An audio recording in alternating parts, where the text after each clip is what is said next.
Hello, Miss Botkin. This is Chris, your web concierge, and I just wanted to answer a couple of the questions that you had for me in your first email. So basically, get right to it.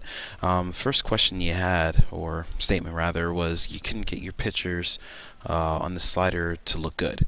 That's totally understandable.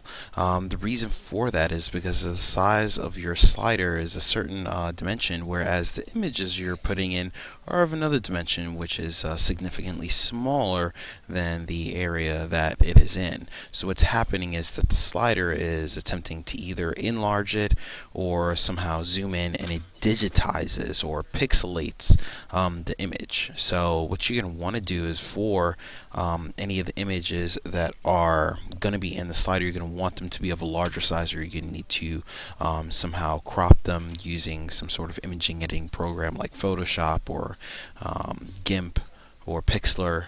You can use any one of those to resize an image, but the image must start out larger as opposed to smaller, because when you stretch an image, think of it like trying to stretch a stamp. It's not going to work out too well, as opposed to like shrinking a movie poster.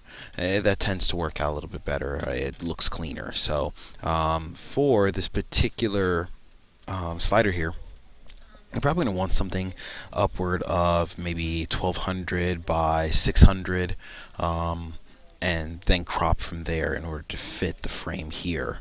But the exact dimensions of this here is 1170 by 500, so I would definitely go larger than that, but not by much.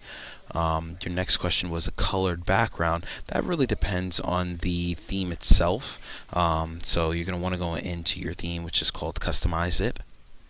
And within here, you're going to be given your options for customizing your site. Now, if there is little ability to change the image or the theme itself, then that's kind of where you're at. The only other option you have besides that is going and editing the CSS. If you're not familiar with CSS, then I can definitely give you some links on learning it. It is definitely not for those who are not inclined to learning any sort of coding language. It is one of multiple languages that are used to build a site, especially a WordPress site. The next question you had was something that I'm going to answer in the email for you.